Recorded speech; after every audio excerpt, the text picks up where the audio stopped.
This is Corolla Digital. Hello, my little lasagna noodles. It's me, Allison. Before the show officially starts, we have time for a little chat, and I think we have an iTunes comment of the week. Allison wants your iTunes comments. Allison wants them, yes she does. Please leave her some iTunes comments and don't forget to click 5 stars.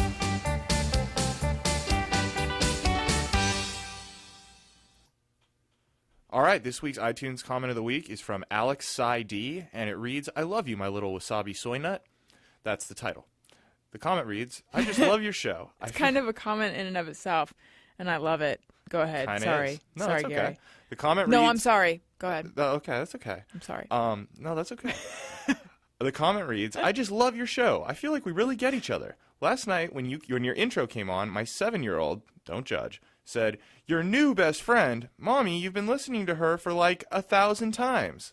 That's so cute. Now, wait, don't judge because she's listening to me in front of her 7-year-old? It doesn't I like specify. getting to them young. It doesn't specify. I'm just wondering what she's worried about us judging about. Yeah, I don't know. It could be several things. I only hear that one thing, and I think that in terms of judging her, I'd give her a A+ for having excellent taste. Okay, go ahead. Also, I want to say thanks for all the PSA work you're doing on periods. I hope the listeners who gave you the bad reviews get really bad heavy flow days with clots or have wives or girlfriends with gut-wrenching cramps. Love you. I love you, and thank you for recognizing my noble humanitarian efforts in the fields of periods and other stuff, like periods, but mostly periods, but occasionally feces. Something happened, which was at Amalfi, where we do live Adam Carolla shows, and a couple came up to me, and the guy said that he really enjoys my podcast. His girlfriend got him into it. He's like, "I know it's really more for chicks." And I was thinking, it's weird when I hear that because I don't think of it as a podcast that is more for women. But I'm wondering, is that what it telegraphs? I know that lately I have been talking a lot about periods and stuff, but I feel like, hey, that affects both sexes. It affects women more.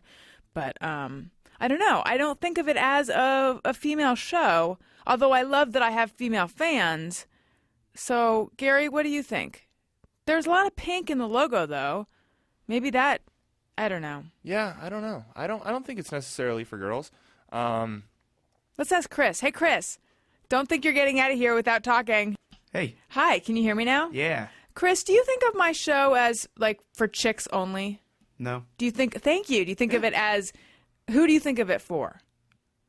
I realize you're probably just saying what you think I want you to say, but I totally like am. that. Yeah. No. I think just anyone who wants to hear a good interview. And anyone who likes to listen to a pretty lady talking to guests. A beautiful lady. Now you can remove your butt or your head from my butt. But I appreciate that very much. That's exactly right. That was exactly right. Yeah, Chris is a straight shooter. He really is. All right. I think we might have time for a hey, go fuck yourself, too. Now, normally I do this in the body of the show. And in this show, I even did it in the body of the show. But occasionally, people need to be told to go fuck themselves more often. And now is one of those times. So anyway. Hey, go fuck yourself. Like a Ringo album. This is from Shackwurst. This is like taking everything good out of Adam Carolla podcast and playing only that. But I give stars for guests and subtract them for the host. Allison needs to back off and focus solely on the guests. Otherwise, get it on. Here's what I had to say to you, Shackwurst. Perhaps this is not the show for you. Here's where I get loud. Perhaps this is not the show for you because I talk about myself a lot on this show. A lot. In this episode in particular, arguably too much. And by that I mean a lot. And people who listen regularly enjoy the fact that they get to know me and they're involved in things in my life.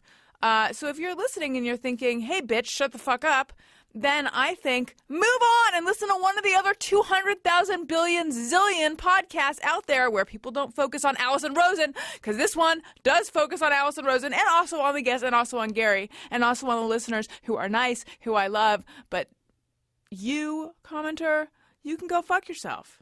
And also, Hey, go fuck yourself. That felt good. It felt good to get that off my chest. So I overheard something very funny the other day, which I tweeted about it, but I want to tell you guys.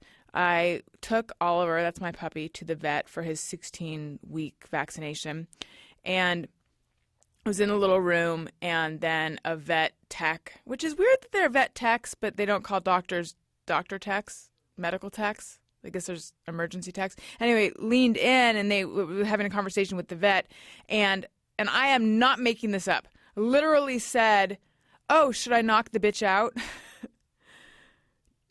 And everyone else acted like this is normal because they do speak like that, I guess. But I was so floored by that. Yeah, I saw your tweet. I'm probably the wrong person for you to be interacting with. I saw your tweet, thought about it for a half second, and went, yeah, that's the way they refer to female dogs. And the funny thing is that I was thinking, should I make a Chris Brown joke here? And then I thought, no, I can't. Oh, you should have. And yet so many people in their responses did. So here's the thing, though. Even though we refer to a dog as a bitch, I still think, should I knock the dog out sounds kind of violent. How about, should I put the dog under? Should I anesthetize the dog? Should I anesthetize the bitch? That would be the parlance I would choose. Huh.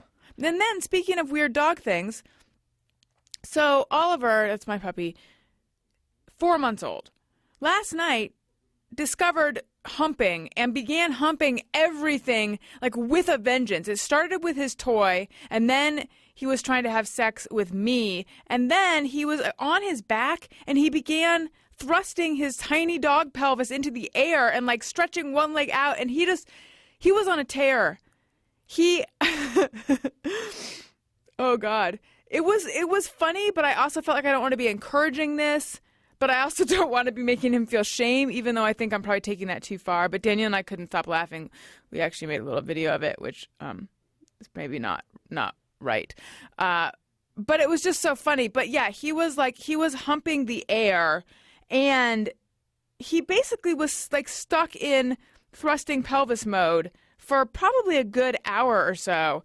And here's the weirdest part, and I'm not making this up. So I was holding him, and he was kind of like, had his arching his back, head as high as he could get it, looking really like he was fucking, and one leg pushed out, and then he had his paw, swear to God, touching his junk. I think he was masturbating, but I don't know if they do that or not. And I did do a search of, I think my puppy is masturbating, and then I was like afraid of what it would pull up. But it didn't pull up anything weird, but I also didn't spend a lot of time on that search. So that's what's going on. I don't think that he's sexually mature yet. But that might just be a thing that people say to excuse whatever is going on. I don't know. But no, I think it's a dominance thing, or it's just a puppy thing. Whatever it is, I'm a little uncomfortable with it. So I'm going to have a talk with him. But then today he was so sweet and not trying to have sex with anything. But maybe it's just the nighttime. I don't know. It's hard to say. But it was so sudden. And and there was such an urgency, and it was so clear that like something else had taken over inside him. He was so possessed that for a second I had this crazy thought.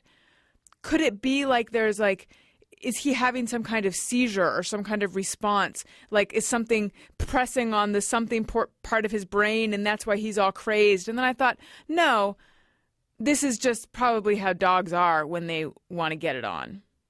And how men are when they want to get it on, too. That's what I was looking at. What I was watching was a crazy hormonal response. Yeah, I mean, there's definitely somewhere around 11 or 12 where immediately every guy's trying to have sex with anything he can. Yeah. So it seems reasonable. So fast. I just wasn't prepared for it. They grow up so fast. They really do. I know. I also spent some time making little photo collages of Oliver as a puppy and now, because I was trying to see just how much he's grown. But anyway, I want to tell you guys as a reminder that we are giving away an iPad from Citrix, and if you would like to win this iPad, tweet us with the answer to the question, if you could host a GoToMeeting from anywhere and why, where would it be and why? Hashtag AlisonFreeIPad. Tweet that to ARIYNBF. And there will be a cute video coming up. So this is my interview with Lake Bell. I should tell you, if you've been listening to the show regularly, there are some things that you'll hear and you'll think, what?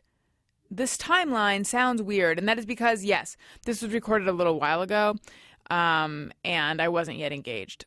And so there's some discussion of that. But I'm since engaged, and I talked about that on the Jim Jeffries episode.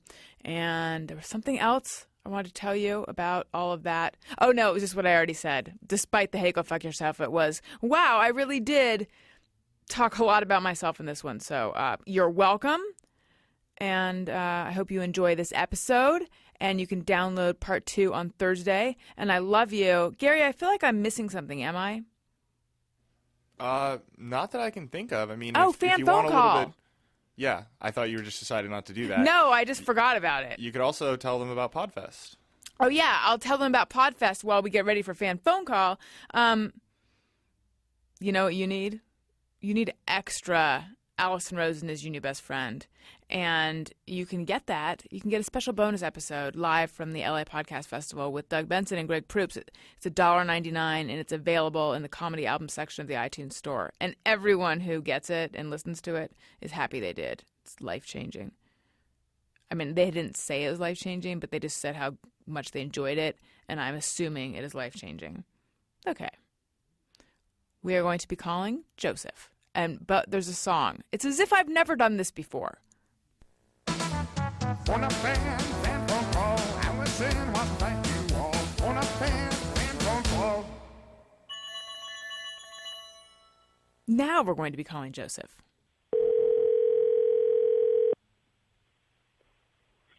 Hello? Hello, is this Joseph? Yes. This is Alison from Alison Rosen is your new best friend.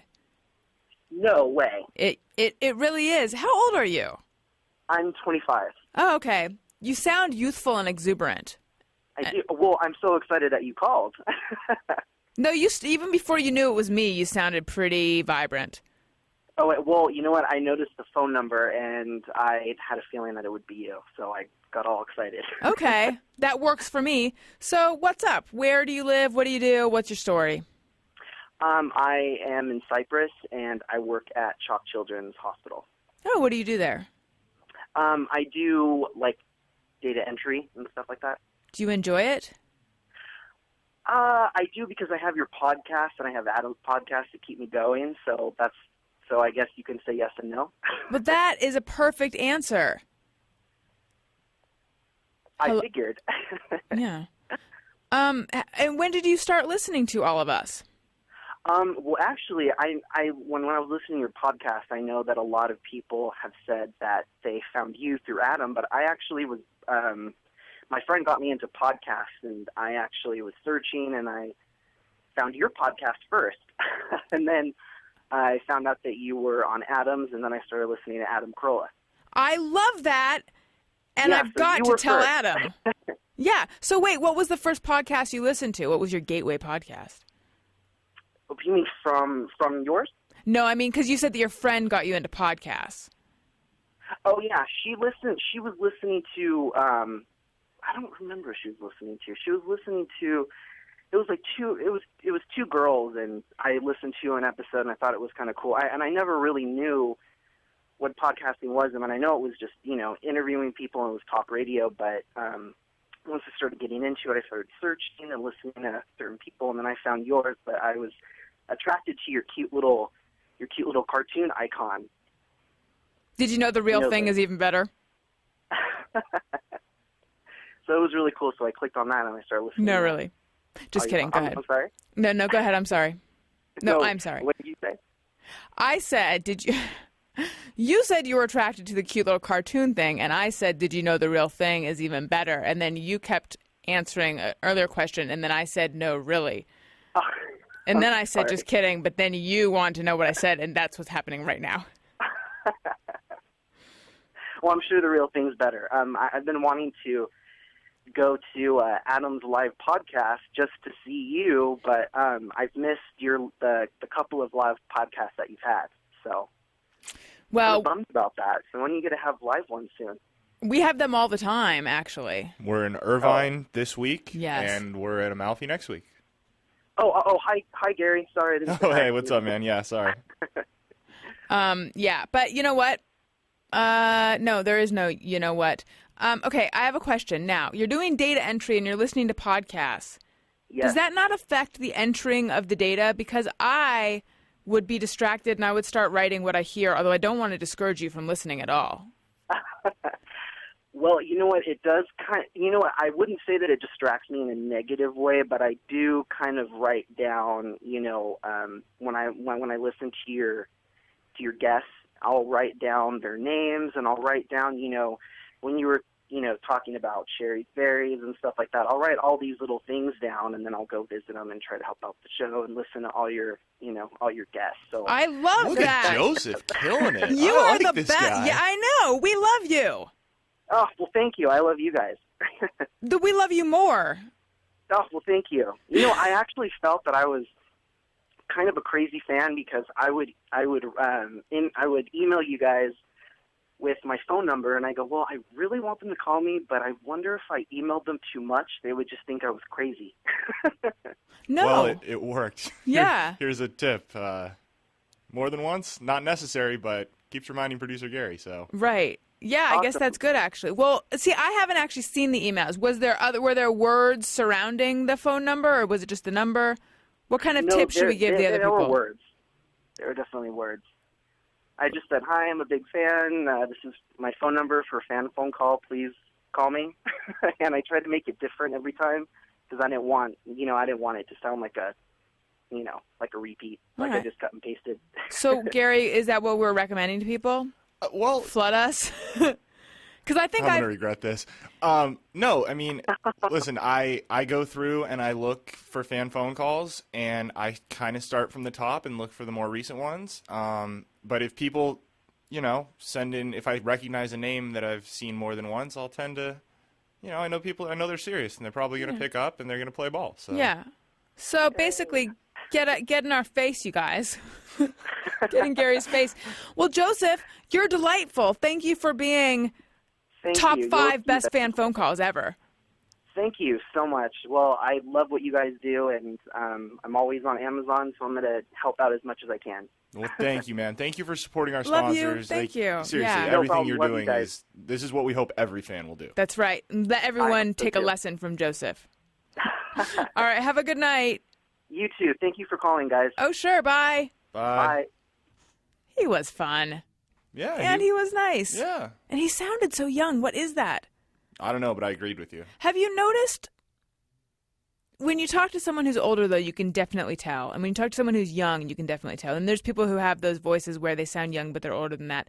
At what point does it switch, though? Like, when do you begin sounding old? It's got to be a gradual thing. Or maybe it's overnight, like Oliver and the Sex. Yeah, I don't know. I've often wondered. Because you can tell when you're talking to a child. But see, then again, I don't know. I wonder if it was just the fact that it said Glendale on his phone when we called, and he did know it was you, because I was listening back to the last episode of your show and the topper that you went rogue and did, and I don't sound like me. Because as soon as I knew it was fan phone call and it was going to the show, I got very like, hey, how's it going? Like, I know, I noticed. And that's just, I don't know, kind of my natural instinct, because I wasn't looking at you. It was unusual. Yeah. I wanted to make sure I brought it. All right. On that note, well, I already said this before, but here it comes, part 1 of the Lake Bell episode. I love you. Alison Rosen is your new best friend. Alison, with her good times never end. Alison Rosen, doing the wavy pencil dance again. Allison's your new best friend. Hey everyone, hi, hello, it's me, Alison Rosen, and welcome to another episode of Alison Rosen is Your New Best Friend. Gary, could you start the clock? Hi, Lake Bell. Lake Bell is my guest today. Lake Bell, actress, writer, director, automotive reporter. Sure. Yes. Yeah, we can say that. And yeah. Do you have other labels? Past limbo champion. I mean, when I was 10. Mm-hmm. Did you get too tall to be able to fully? I got a little too tall. Yeah, I got too tall, and all of a sudden, I feel like my limberness kind of waned. And also, I actually was on hiatus from it because obviously that's something you might do more when you're around the 10 to 12. Mm-hmm. And then you have less opportunities to limbo. You got to make them. God, do you ever? and if you don't, you get out of practice. It's like a language. Right. See, I remember on the playground at around maybe like the 6 to 9 zone when kids were bragging about being able to do the splits. And there were two kinds of splits. There were, I feel like it was called like the Russian splits. And yes. So you mean two legs out versus scissor out, scissor front and back. And I would be like, look, I can do this. And basically I would be like, either a triangle face to the side or a triangle face front. Like I could not. My legs wouldn't go that. You could not. Not at all. By the way, neither could I. Really, you know what else I couldn't do? A cartwheel. Oh, okay. You can do a cartwheel. Not well. Right. I couldn't get my. I was a chunky little kid. Yeah, I couldn't. Yes, like there's actually a scene in the movie Grease. Where, yes. Do you remember this scene? Someone does a cartwheel and it's the worst cartwheel, and I think, how did that make that into it? I think she's supposed to be a cheerleader. Oh yeah, totally. It's like her legs just kind of lift off the ground just a tiny. It's like. Were you hard on her? Were you hard on her when you watched that? Because I mean, of all people who should not be hard on her. I know. It's like that thing. I know. To this. I know. It's like cartwheelophobia. Like I hated it too much. Right. That it indicated my own lack of tumbling. Exactly. Yes. Exactly. So, what are you working on these days? Yeah, let's somersault into the next segue. Nice. I'm headed. What I'm excited about is that I'm heading to Sundance with my first feature, which is In a World. In a World, is what it's called, and it is about the voiceover industry and a father-daughter competition in it. Because I play this like kind of 2-bit female vocal coach who, aspires to be one of the great voiceover artists and to say the words "in a world" one day. But her dad is actually the patriarch of the business and the guy who really says it. So they get into this interesting kind of sort of neo-feminist issue of why aren't women voices omniscient? But it's not really heavy-handed because it's a comedy and it's, hilarity ensues and it's family dysfunction and the greatest cast ever. Rob Corddry, Michaela Watkins, Fred Melamed, Dimitri Martin, Nick Offerman, Tig Notaro. I mean, it's awesome. So. And you wrote and directed it? Wrote, directed, and starred in it. Wow. So, and produced Someone loves themselves. I know. Well, it's funny because there's this sense of, I definitely didn't make a vanity piece in the sense that I look like fucking shit in the movie. So it's definitely a labor of love, and I can't even act like I'm not totally proud of me and my team. But it's totally a machine that ends up making it. It's assembly of all these people who make a movie. It's not like, I didn't do it by myself. It's just I happen to have worn a lot of hats on it. How do you act in something and direct it at the same time? Honestly, it's just preparation. I've always been an avid prepper.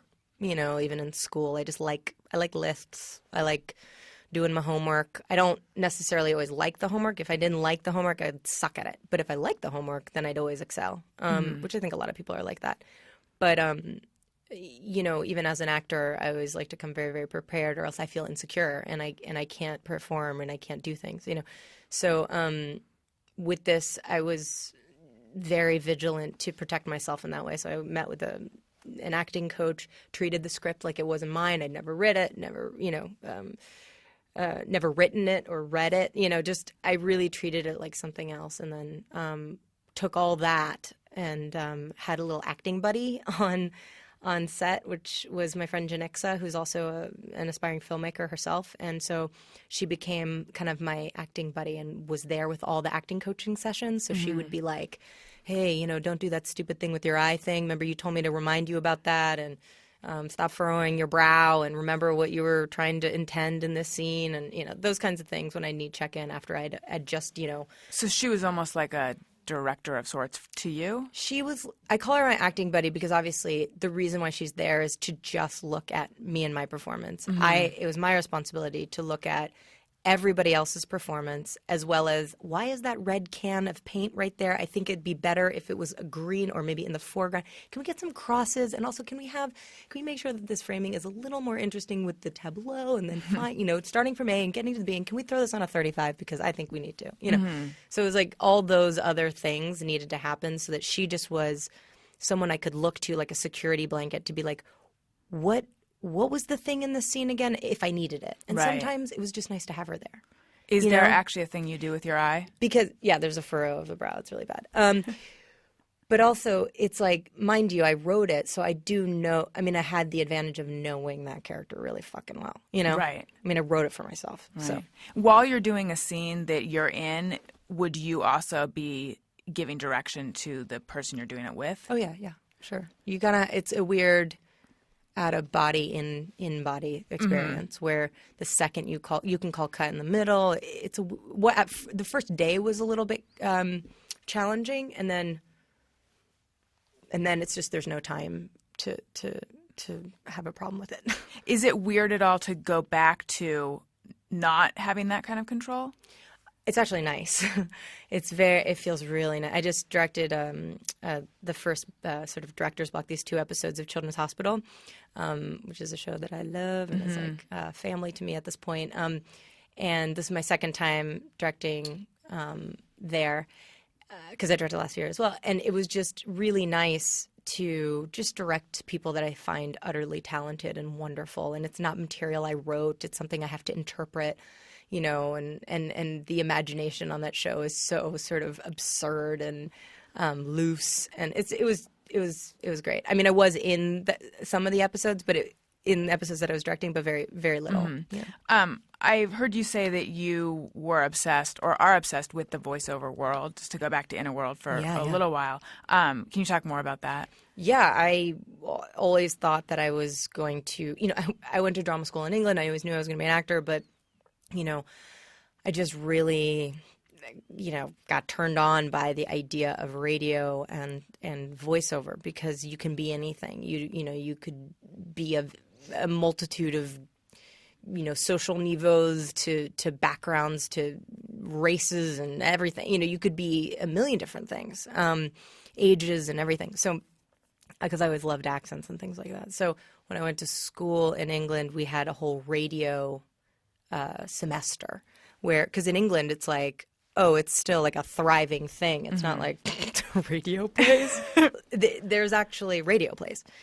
So anyway, I got a demo and I came out to LA and I was like, I'm not going to need to be a waitress. I'm going to just go straight to voiceover. Everybody says that's so much money, and then so obviously I became a waitress, but because it's a very, very tight-knit group of people who get to do that. Yeah. It's the same. My sense is it's the same people repeatedly, right? Exactly. It's hard to break into it. Sort of a clique, yeah, and rightfully so, because they're like, we're good at it, and we worked hard to get here. You can't just like roll in with like a couple British accents and the like, and then decide that you're going to be a voiceover star now.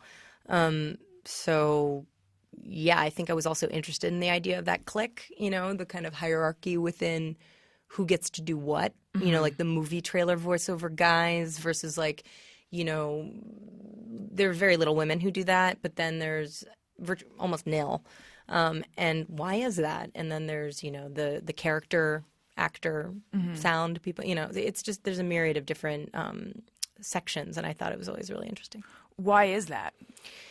You mean the lady thing? Yeah. What do you think about that? I mean, you strike me as someone who, tell me if I'm correct, maybe it never occurred to you that there are certain things you can't do because you're female, because that's how I feel. Like I had kind of more of a dominant father than mother, and I just never really, growing up, I don't know that I was really socialized as a female. Not like I was a dude. I don't mean that. I don't mean I was masculine, but I just mean it never really occurred to me that to a lot of other people there are these limitations. I always felt like I could just be whatever I want to be. Yeah, I think that obviously like supported, your parents supported you, and so therefore you feel like you can do anything regardless. Yeah. I do relate to that. My mom was really supportive, actually, in the sense of, anything I wrote, if I ever wrote, she always was like, absolutely, write and be playful and be creative. And I have an older brother. I have 3 older brothers and then 2 little sisters. So I grew up with the 3 older brothers. And I definitely connected. I definitely have a little bit of that, like, little sister to big older brother thing, Not that I was like, wearing overalls every day and, playing with cars, but I mean, I do like cars and, I do own overalls, So the point is, I am with you on that. I feel like I didn't know that you couldn't do certain things. And I frankly, people, especially this year in Sundance, there are a record amount of female directors. And it's literally half in competition. So out of 16 competition directors, 8 of them are women. And the stories that what I'm getting asked about is the fact, what's it like, to be a part of this historic thing, and part of me is excited for that to just not be a story anymore. Yeah. You know what I mean? It's just I don't find it that bizarre. I'm just kind of like, that's just how it rolled out this year, and then maybe next year not so much, because I guess at Cannes there was like no female directors, and there was a controversy about it. But so I don't know. I guess I'm sort of in the middle of I don't really. I'm not. I'm more interested in the idea of like, let's talk about the movies. Yeah. I was on this panel. It was like women in comedy. I think it was women. It was women in comedy. And there was this question of like, there were a lot of questions on the panel, like, what's the experience? What is it like? And why are there this many? And blah, blah, blah. And the funny thing is that it was hard for all of us to answer any of those questions, I think, because I feel like a lot of times that's not like, you don't wake up one day and say, I want to be a woman in comedy, or I want to be it doesn't come from that. It comes from just wanting to do the thing that you end up doing. Exactly. But this idea of why isn't the female voice, why can't that one be omniscient? That's so interesting. It is interesting. I think there's something about I don't think it's that crazy to think that for whatever reason there might be something just more assertive about a deeper register, and something like fatherly, or when we think of God, often we think of a man, you know, and, I guess I'm not that offended by that, where, it makes, and honestly, technically, a male voice can cut, if that certain type of male voice can cut through a lot of action and things that are going on in a trailer. That are in the higher registers. So if they're where does that, in a world, might be able to cut through more, and that's why they say like Don LaFontaine, who was the king of voiceover, the king of In a World, and he actually passed away and coined that phrase. Though he's referenced in the movie quite a bit. He was very famous for not having to push very much at all, but his voice was just such that it could just cut through. And maybe a female voice is of a register that traditionally cannot cut through, just technically can't cut through as well. In the movie, though, does your character have a problem with the fact that it is a male voice, or that it's her father's voice? Is that part of it, or? Yeah, I mean, they basically, her dad is, her name's Carol. Carol's dad is like the guy who took over Don LaFontaine's role, and so he kind of has a chip on his shoulder, the fact that he's like not the guy, he's just the guy who filled in. So he takes it very seriously and is very prideful of it. So when it all of a sudden comes about that his daughter is the one that's going to get to resurrect the In a World phrase in this big epic quadrilogy that's coming out, it becomes a huge source of insecurity for him, and then he sort of tries to sabotage that for her. So they become, there's sort of this rivals. And how much is she? Oh, and also the rival. There is an actual wonderkind of the industry, played by Ken Marino, who I forgot to mention before. I love him. And Marino, he plays the guy who's being, who's the star voiceover guy who's clearly going to take over for Fred Melamed, my father's character. So then then my character and his character have some, sexual weirdness too. Mm-hmm. Is it satire? Yeah, it's totally comedy. It's not. It's got a lot of heart and it's very sweet. And at the end of the day, it is sort of centered around a family and going through those sort of interpersonal relationships. But it's in this world of of voiceover, and it's ultimately just taking the inconsequential very, very seriously. Mm-hmm. So in that way, it's And how much is your character like you? Like, how much are you and your character similar? Because Carol, isn't your middle name Caroline? Caroline. I have two middle names. Yeah, Caroline and Siegel. But she's not. I have to say, she's part of me, but it's the sort of neurotic, perhaps underachieving part of me that I don't connect to as much. Where things. I think I like the idea of this person who's very neurotic and supportive of her dad all of a sudden coming, that's kind of the only person she has in the world, and her older sister who's very fiery and kind of like a mess. Who plays her? Michaela Watkins. And she's married to the Rob Corddry. And so anyway, Carol has to kind of, build some muscle and kind of go against her father, who's someone that she looks up to normally. So, is there? No, sorry. Go ahead. No, I was going to say. My dad and I, have a great relationship now. And I think he's been very understanding and letting me kind of therapeutically, work out some stuff and certainly this screenplay helped me, figure some things out. What is your relationship with your dad like? And what your dad is a real estate mogul who owns a racetrack, is that right? He owns race car tracks, yeah. Okay. He used to own commercial real estate and develop it, and so he is a creative in that way as a businessman, where he thinks about spaces and creates them, and now he sort of graduated to combine his two passions of amateur motor racing and collecting cars, vintage cars that. He bought race car tracks and runs them, but he's getting older now and he's relaxing with the racing now. But it's been, we have a great relationship now for sure. And I think now that I started writing about cars, I think that was a huge source of that was a huge bond for us. What was it like growing up? I grew up in New York City. Upper East Side, and then my mom moved to Vero Beach, Florida. So they were divorced, but they'd been divorced since I was like 2.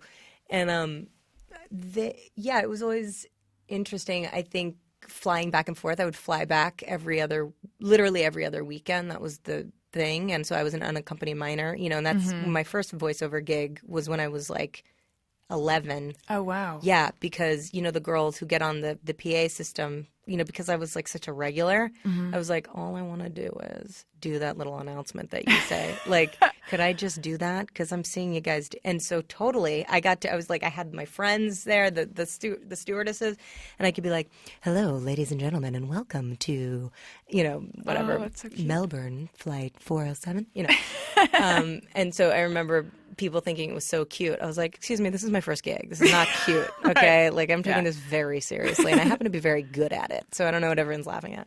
So you wanted to do VO at that age? At that age, I was a little, like, precocious, I want to be an actress kind of girl, but, I looked for opportunities. I was looking for opportunities. Right. It was very like me, really, to be like, listen, I'm just going to pitch this to you, okay? I don't know if you're going to say yes to it, but let's give this a go.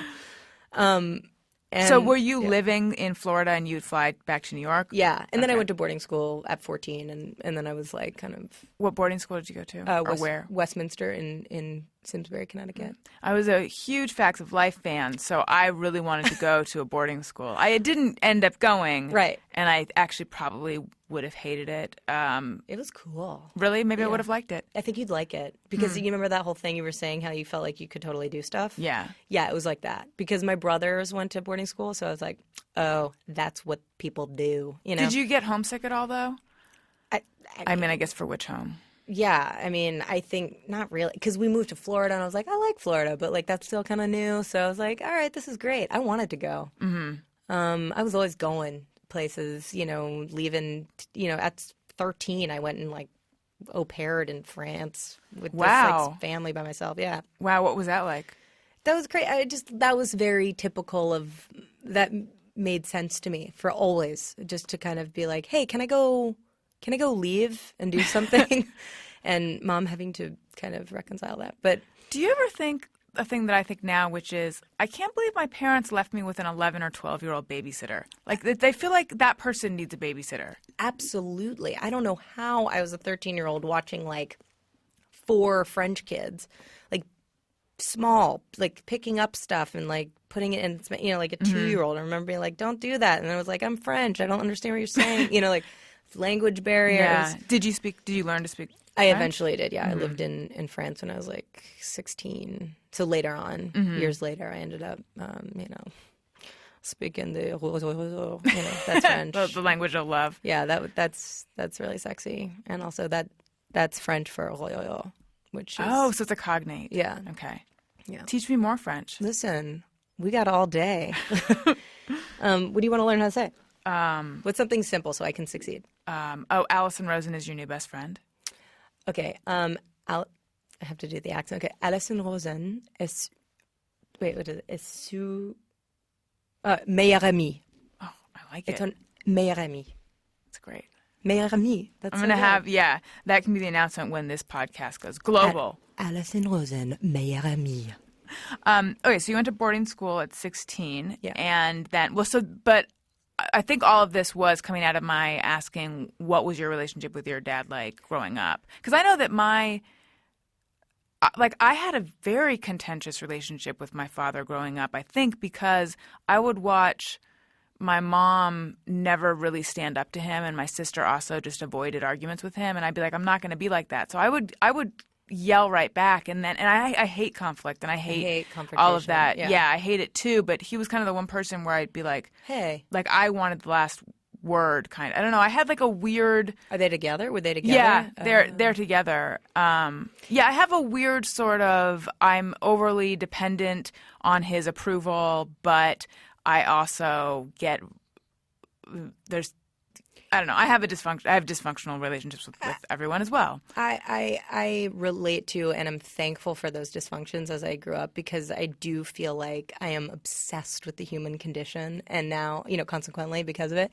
But definitely my dad, I didn't know him as well because I just wasn't, you know, it was like a divorced family. It wasn't like his fault or anything, but I think I just, you know, he married my stepmother who's great and, you know, they had their life and she was a lot younger and, you know, they were kind of this hot couple. When my dad married my mom, he was 37 and she was 19. And then my dad was 47 and my stepmother was 22. My parents are 16 years apart, and it's my dad's second marriage. So. Yeah, so, you know, Same. It's the same thing. But it's great, and they're still together, you know, so it's like they have a very successful long relationship. So good on him and them. But which I always have to sort of give them credit for that because often I would say, you know, there's a lot of divorce in my family. And, you know, I think one day he just was like, hey, you know what, like, we've been doing pretty good. And that is fair. But yeah, I wasn't around him as much because it was like, there was like the kind of setup where you would go to dad's house for Tuesdays and Thursday dinners, you know, and that was kind of it. And then when we moved to Florida, it was like fly back for those weekends. And, you know, they're just kind of quick pops of, you know, I'm pops, of doing pops. Right. kind of responsibly putting in time. But, you know, I think as a kid, you're like, oh, I don't know. So I got to know him a little bit later in life for sure. I mean, he was always around, but if I'm honest, it's like, right. You know, we've become father-daughter properly in the past couple of years. And what was your relationship with your mom like growing up? Mom's amazing. Like, we were very tight. She's definitely my biggest supporter and fan, and I'm a huge fan of hers as well in terms of her creativity, and she's a huge inspiration in that way, and her generosity and her ability to, you know, I think communication has always been an interesting thing where I've seen her evolve in that, and so that's inspiring, is to see your parents learn how to evolve. And you're like, wow, you really changed at this age. How did she do it? How did she change? I think if you know, allow yourself to finally be faulted, you know, like that type of thing, to allow yourself to really fall and fuck up, you know, and then that's where I feel like the evolution, you know, is bred out of, you know, darkness. So it's like, you know, allowing yourself to hit dark moments. And before, I think she was just very like proper and perfection, and always creative, always generous, but just falling prey to perfection, I think. And then, is that something you struggle with? You mean the perfection thing? Yeah. Yeah, for sure. I think it's great being in a relationship right now where it's very and all, you know, I think you end up in your perfect relationship after all kinds of shades of bad relationships to pretty good, you know, like sometimes it's not just all the bad ones that deliver you to, you know, your soulmate or whatever it is. I think I had really nice relationships too that were almost there, you know, in terms of here's a lesson in what's really lovely about being in a union with someone. And then, you know, being able to apply all those, you know, learning from all the bad and the good in order to be in a good relationship. Wait, I derailed there. You were asking me about mom, though. I was asking about perfectionism. Oh, perfectionism. Yeah. And so it's nice to be in a relationship with my honey right now who, you know, is very comfortable in figuring it out. You know, don't worry, we'll figure it out. That kind of thing is not my natural default. But because I love him and I trust him, I've learned a lot to kind of say, just relax. And, you know, we will figure it out. Now, when you're talking about figuring it out, are you talking about figuring out thorny interpersonal things or work stuff or everything? But everything. Because for me, I would like to talk about everything, you know, and... Me too. Yeah, it's exhausting. It is exhausting. It is exhausting. But... it's really a beautiful thing to, well, because I always was concerned. My mom's sort of waspy, and I didn't like the idea of not talking. So I was like, your mom tends towards the not talking, right? And then my dad is Jewish, but I never got to be around him enough to like get on to that whole like fun Jewish thing of talking about everything, which I always liked the idea of. So I was like, want some of that? Can we get some Judaism in here? You know, just culturally. So I took that on big time, and I love therapy. I like, because it's for me, it's fodder for writing and for thinking, you know, and I use myself as an experiment and a you know, a specimen all the time, you know. But it's nice to be with someone who I think allows things to just happen, whether it's small things or thorny things, you know, and. You know, I'm sure it's hard, but nice for him to be with someone who challenges him a little bit more and say, hey, you know, let's talk about stuff, you know, but same with my dad, you know, for sure. Because now I'll be like, you know, I talk to my dad and I'm like, let's talk about this, you know. How did you meet your fiance? We met on the show How to Make It in America that I did for HBO, and my character... gets a tattoo, and on the show they had been very staunch that all characters, if they were going to be real, you know, if it was a real thing like a designer or this or that or a tattoo artist, that they'd get the real guy or the real gal. So Scott Campbell, who is an incredible, famous tattoo artist. They were like, and he's like kind of Brooklyn guy, right? He's the guy you'd go to. They were like, let's get that guy. Let's just get him versus hiring an actor to play someone like him, you know? So he almost didn't do it, but he was like, all right, I guess I'll do this thing. And he came on the show, and my character got a pancake tattoo, and that's where we first met. I mean, he was dating someone else at the time, so obviously it was just like me being more gaga over him, and then him being totally gentlemanly and brushing me off. But yeah, that's where we met technically. Well, so then what happened? Then sort of, you know, months and months passed, and I guess we emailed about something. He sort of emailed out of the blue, kind of.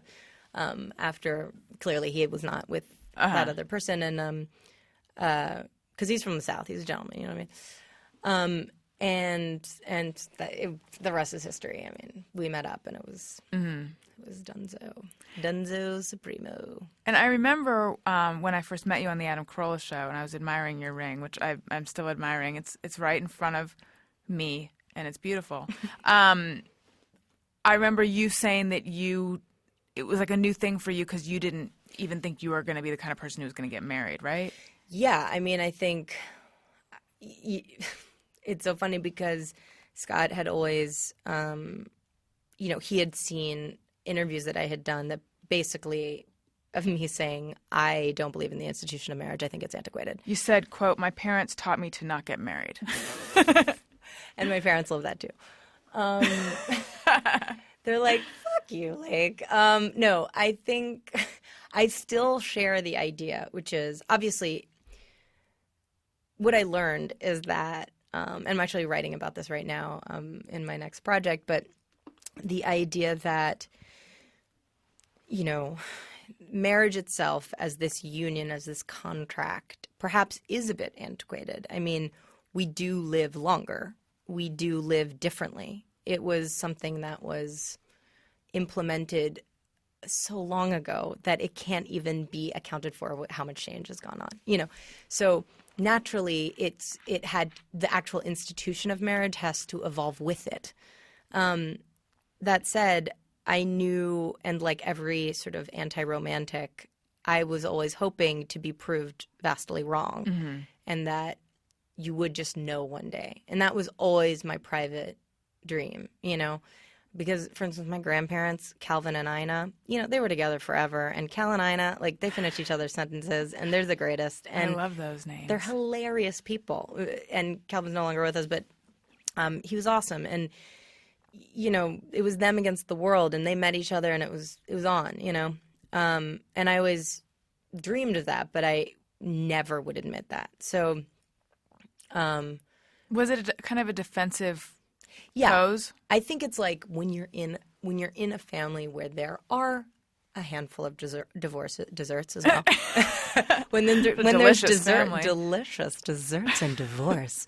When there's delicious divorces everywhere, and you know, you just naturally kind of are like, well, maybe this is not the greatest institution. Yeah. If you love someone, love the one you're with, be with them, you know, and especially if you've been personally hurt by the divorce of other people, right? You weren't just seeing it in other people; it was your parents, so it was affecting. Totally. It launched you into a VO career early, but exactly. But you also, you know, you'd also look at your pals. You'd hear, like, you even, you know, in sitcoms, it was always like, once you get married, everything's fucked. That is a sitcom theme, yeah. It's just it's like, oh, the old ball and shit. I mean, like, everything from, like,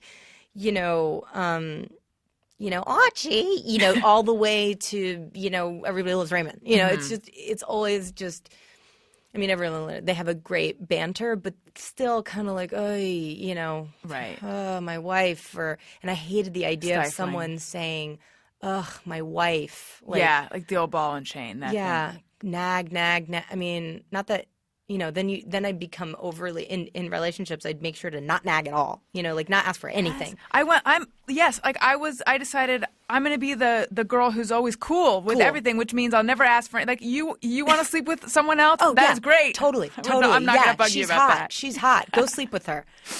I agree with you. I did that in one relationship where I was just like, oh, I took on the cool thing so much. I just was like, fucking, yeah, like, check out her tits. Like, literally, like, helping him out to find colluding in the mistreatment of you. And then here's the thing, though, that I realized. It's like, but guys don't really appreciate that, actually. No, not at all. It'll eventually derail. Right, and then they'll end up with someone who does ask for things. Yeah, exactly, because, it's kind of, you guys are kind of, if you're on a team, it's like out of respect for yourself. He's not going to respect you if you don't respect yourself. Right. You know what I mean? So because it's not coming from an authentic place. Well, for me, it wasn't coming from an authentic place. It's coming from a fear-based. It's fear-based. Let survival. me stick around. I'll show you how much I'm not in the way of you doing. Survival. How sad. It's sad, but it's like nice that that's in the past. Yeah. But I think. That was an important lesson for sure. But that for me came from, for lack of a better word, low self-esteem. Is that something you were struggling with, or I think it comes from a place of. I think it can be. It obviously is a low self-esteem in that juncture, but I think I got into it mainly because of the nature of that relationship, like the way that those two people, meaning me and that other person, the way they related to each other, that is how that chemistry worked. Because I always think of relationships as, each person is a different chemical on the periodic table. And you can be, hydrogen. If you're hydrogen, with oxygen makes water and it's lovely. But with something else, it makes acid and can kill. So it's, anytime I think of, past relationships or my friends who are like, this guy's an asshole. I don't even know what is going on. He's been so bad. And he's like totally been an asshole. That guy will eventually that hydrogen will be with something else and be fine and great and flourish. And she too will be with someone else who flourishes. It's like, it's not that everybody's a asshole or a bitch or, like she's crazy. She's crazy with you. It's like, or he's crazy. And that same friend will end up, for a while, might end up with another guy, and then it's like, he's such an asshole, and then another one, he's such an asshole, another one, he's such an asshole, and then you think, is she drawing assholes to her, or is there something about their union that she's kind of culling that behavior? I think at least for ladies, I think that we have to go through the phase of drawing assholes to us. Yeah. I mean, that's kind of part of the, it's like, I think of my little sisters, and we talk about relationships a lot, and I think they've actually been pretty damn good. I've been impressed with their records, but I'm always like, God, you're gonna have to do that asshole phase. When are you gonna fit that in? I mean, you better get on it. Right. Yeah, it's got to come out somewhere. Yeah. I And guys go through a like kind of crazy, like sexy crazy girls. It's like she's fucking crazy, but the sex is awesome, or whatever it is, and.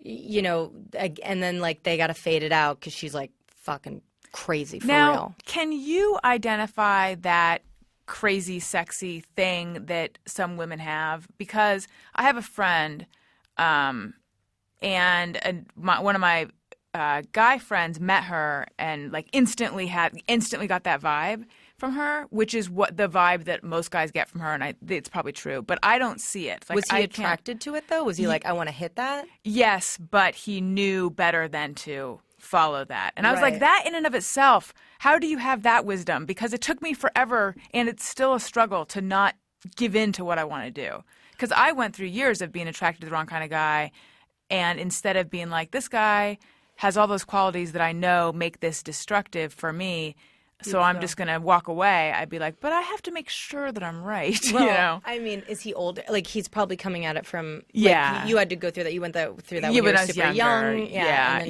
I mean, yeah, he's coming older, at it from upstairs, looking downstairs. But I think that he also was a little less kind of in thrall of his own demons, Like he's more on top. Well, actually, then after that, he did date someone who was super crazy. Right. So perhaps See, I'm he's wrong. still working on it. Yeah. She just wasn't hot enough to go for the crazy. Like, it just wasn't I enough, guess, right, you know? the wrong ratio. But see, I guess what I'm saying is I can't even I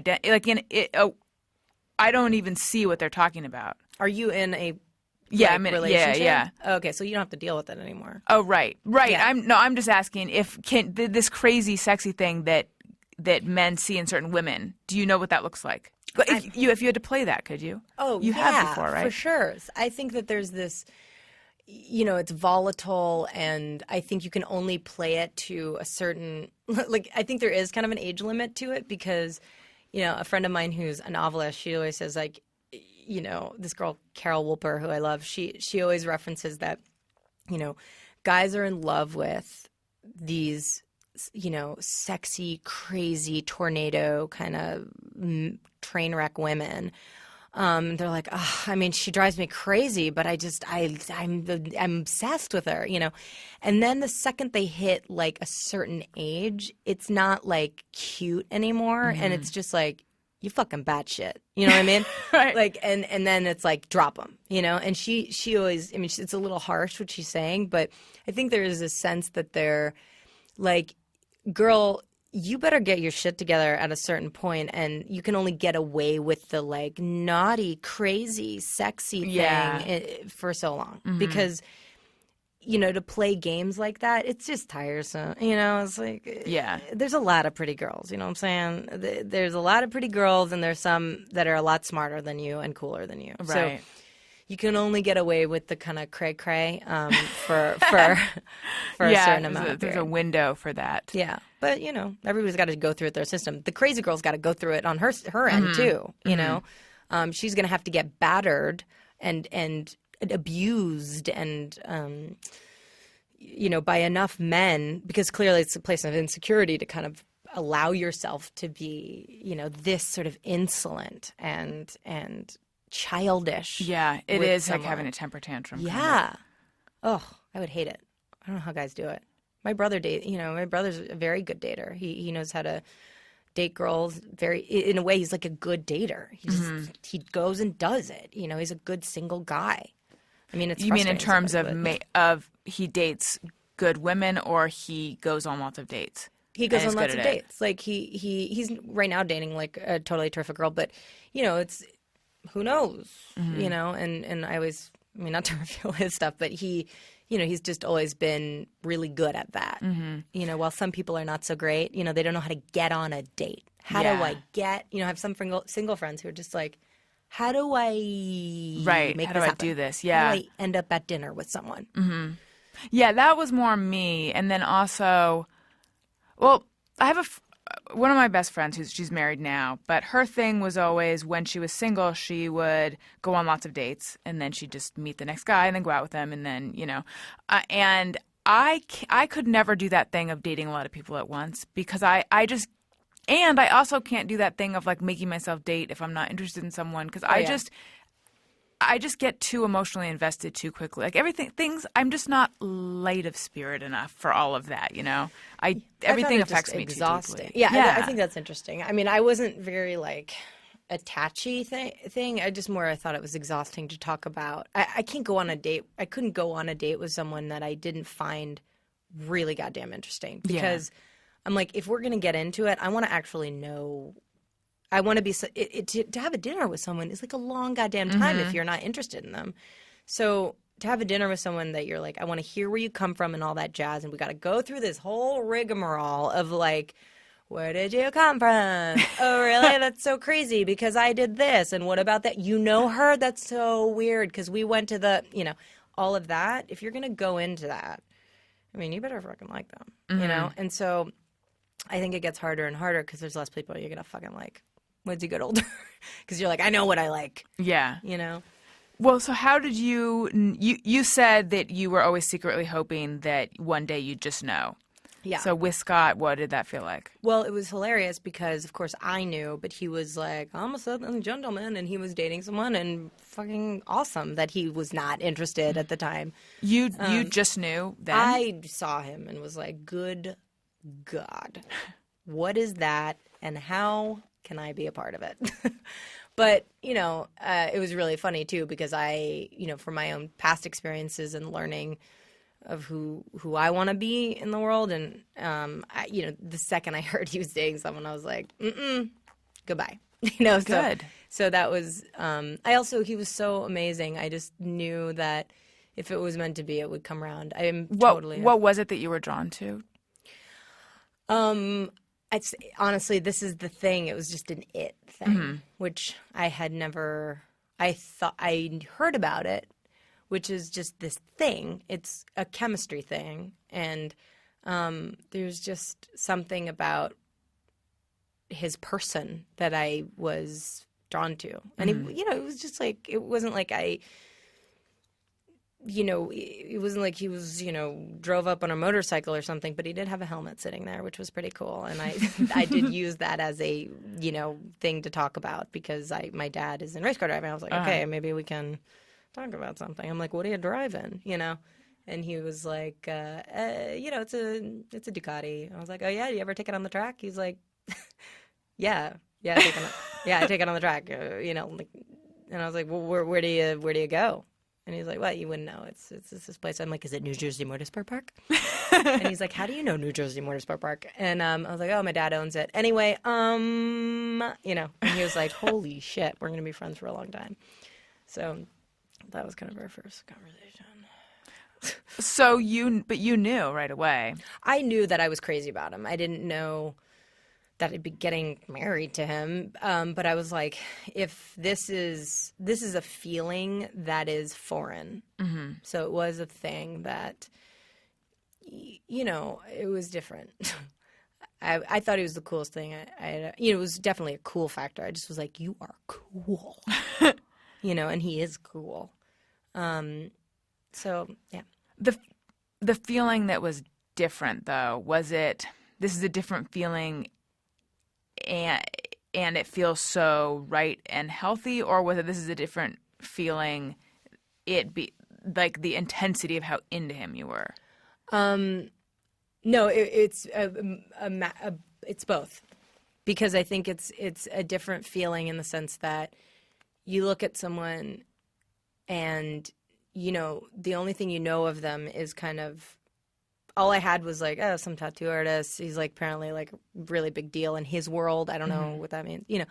I don't have any tattoos. Didn't you give yourself a tiny one? I gave myself a tiny. The one thing I joked with him when I first met him was that I like knew his business because I used to give people tattoos. I had like a makeshift tattoo parlor when I was 14 at boarding school, and I have a tattoo.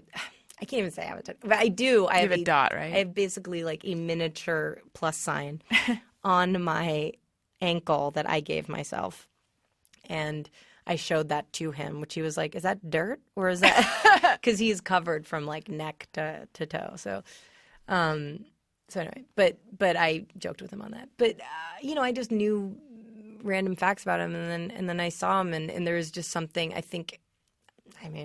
for lack of a better word, there was a vibe or an energy there that just made me totally like goo-goo, like annoying girly. And I'm not girly. So I was like all of a sudden very girly. And I think that was the biggest difference, which was, my colleagues were definitely like, will you get a hold of yourself? I am serious. You need to stop it. A lot of mouthing of stop it.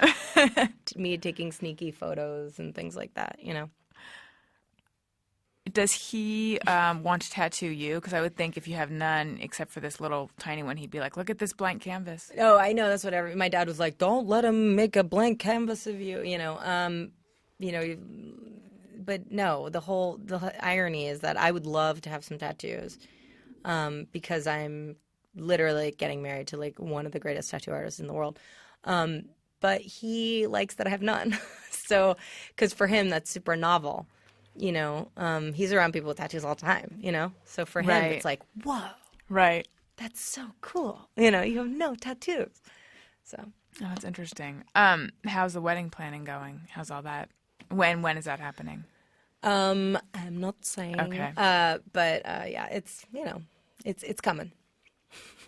Oh, I suppose you're probably not talking about the planning of it either. Oh, no, because, I mean, I don't know that much. How about that? Like, I don't even have details anyway. But no, I probably would not talk about that. Yeah. Just 'cause it's kind of private. Well, I'm just wondering, is it stressful or not? Are you guys doing that? You guys? We're talking about it. You're talking about talking Yeah, about like it? we're not engaged yet, but that How is. long have you been together? A year and a half, and we just moved in together a few months ago. Okay. So I know that it's sort of soon. I just don't know exactly when. That's interesting that you talked about it. Yes. Because we didn't talk about it at all. There was no discussion of, are we getting married? Ever. Mm-hmm. Till he proposed? Yeah. So I was like, okay. Oh, my God. Oh, okay. So it's, yes. So were you like shocked? Totally, yeah. Yeah.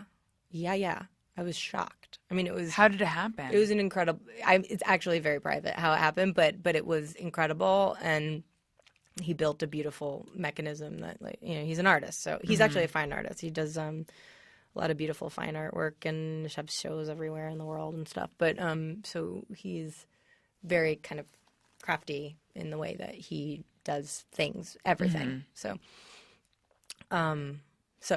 It was definitely shocking, though. I was not prepared. Right. But I think it's better that way. I prefer to be surprised. There's very little that you can get surprised with at this point in the world. Yeah. You know what I mean? It's like you can be reached at any point. There's an influx of information at all times, and so this was a nice thing that it was like we had no idea. Right. Yeah, with us it's well, see, now that it's like I accidentally looked into a closet where I wasn't supposed to see that this is figuratively, not literally, but it's like I accidentally peeked into something, and now I'm aware that there's something, now that we sort of. Like he wants to marry you. Yes. Yeah, and I want to marry him, so I sort of feel That's good. That's a good start. Yeah, but we've both said that to each other, so I sort of feel it's forever, right? What? Yeah. So in a way, I almost feel like, and so it's almost like, well, we're engaged if we've both already declared that but we're not, Yeah. No, it's true. It's true. It's a different way in there. But I think that he's stressing over. He is stressing over the fact that I am talking about this on a podcast. That's what'll happen when he hears it. Well, he's stressing over like sort of the mechanics of the proposal and da-da-da. And I'm like, it doesn't need to be on a jumbotron or anything. Like, I prefer it's not, Yeah, it's funny actually. Scott, and I'm just saying this also for your fiance to hear. I mean, not fiance, not yet. non-fiance. Yeah. Sorry. First of all, we hate the word fiance. We think it's horrible. Okay. Would you just say, what do you say then? It's hard because we just don't. This is Scott. Because fiance, first of all, is a Frenchy word. Mm-hmm. Okay, we're not French.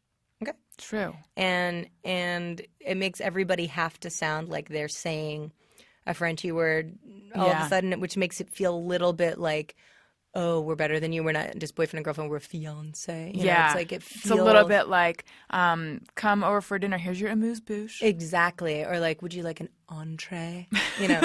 It's just like, you're right. I'll take the main course. Now, thanks. Mm-hmm.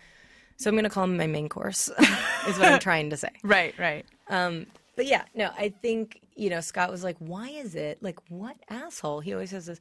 What asshole made it so that you can't just like get on one knee and propose to your girlfriend? Like, why does it have to be? Yeah, because I don't need it to be like that skywriting, right? Or like, a marshmallow in the shape of a. I don't know. That's a horrible idea. No, a ring inside a marshmallow or something. You know what I'm saying? Like, if marshmallow was your favorite food, that would make sense.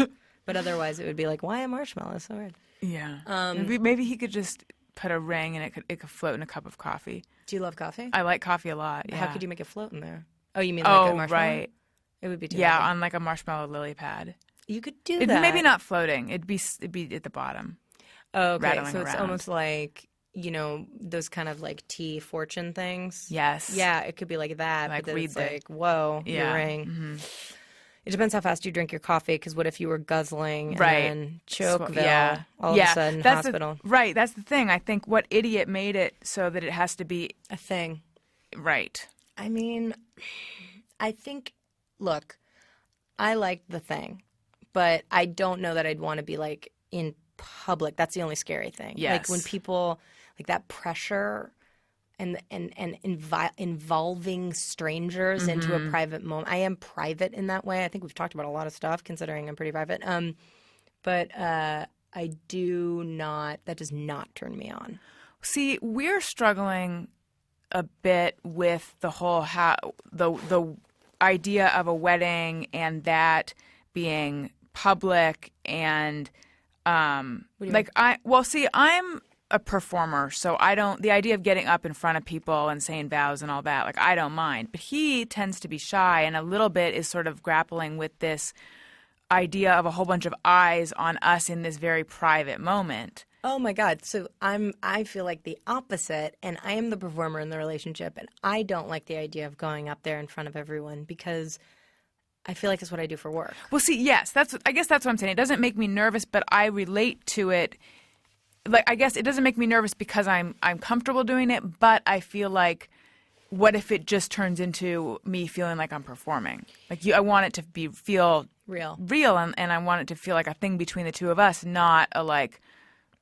Not putting on a show. I don't think you will, because I think that the very kind of ceremony of it makes everybody act differently. You're right. It is this thing of like, respectfully, it's like I will be fucking nervous, and I might have a cheat sheet, and it's like I will not judge myself, and nor should you.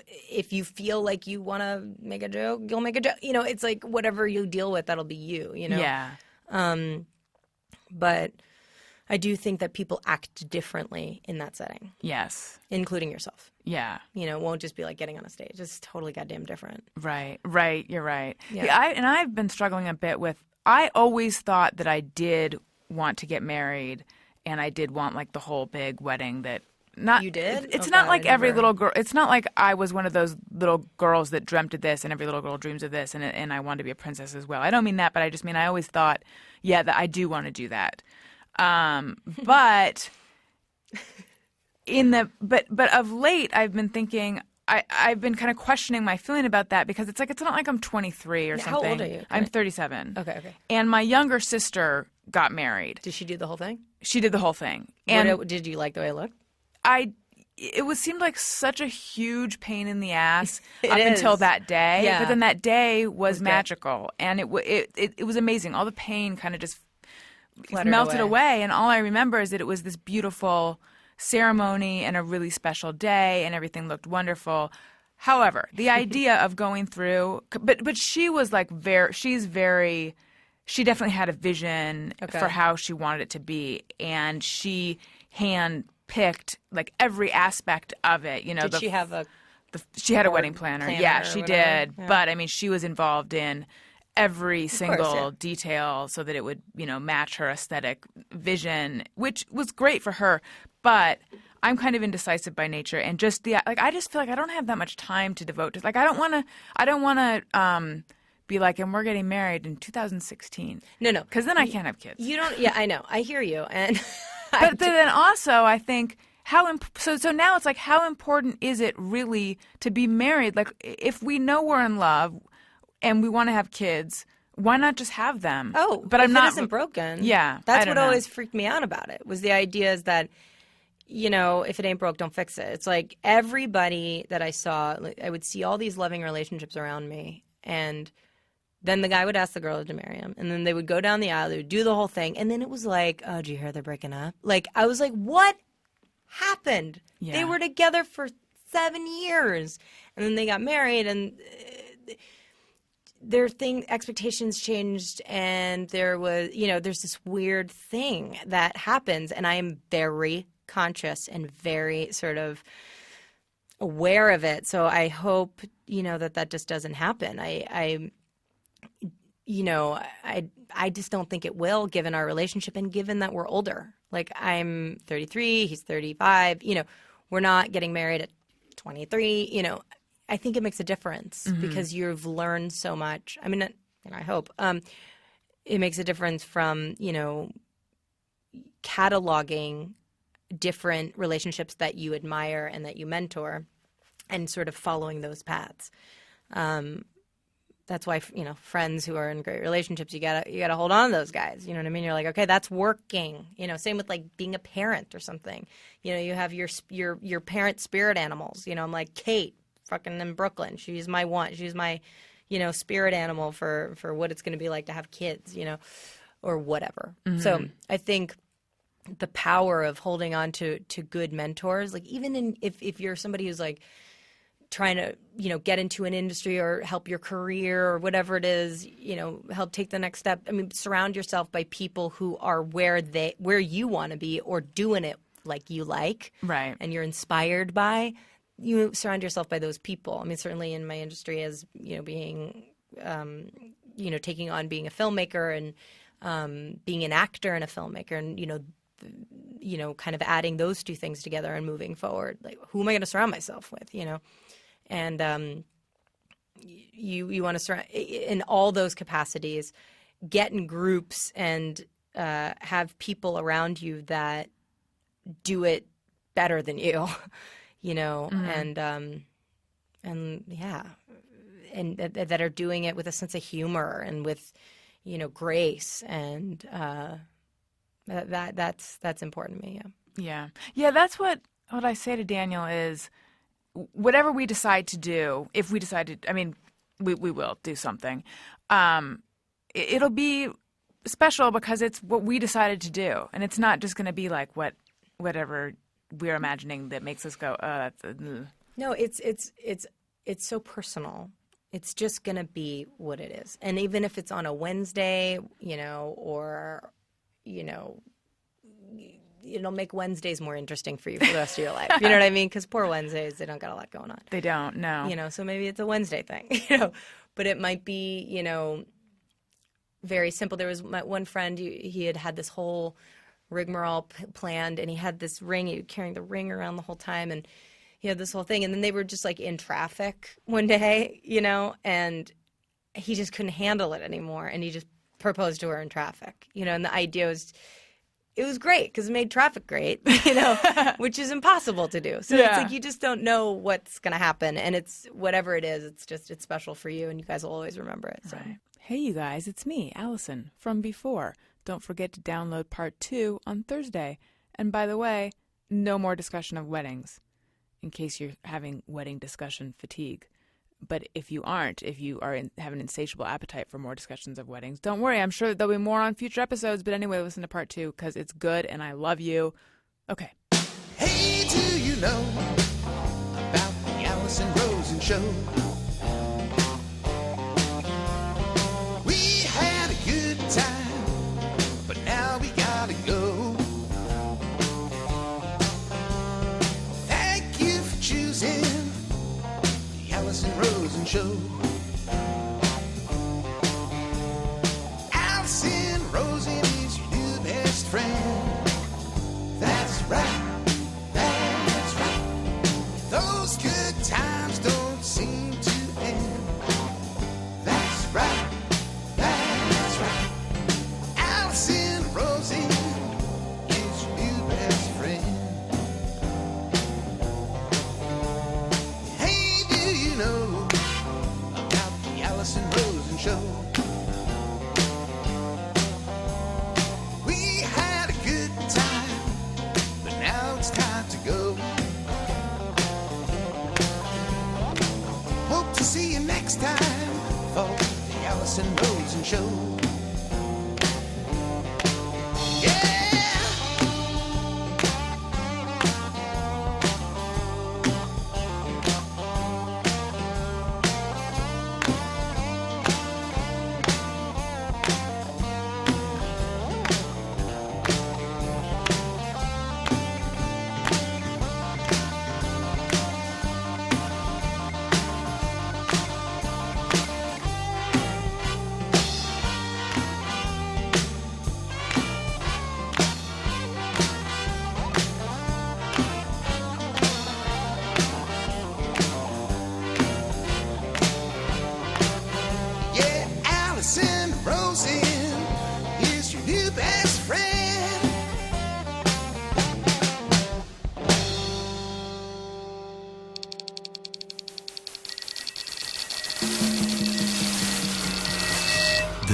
is Corolla Digital.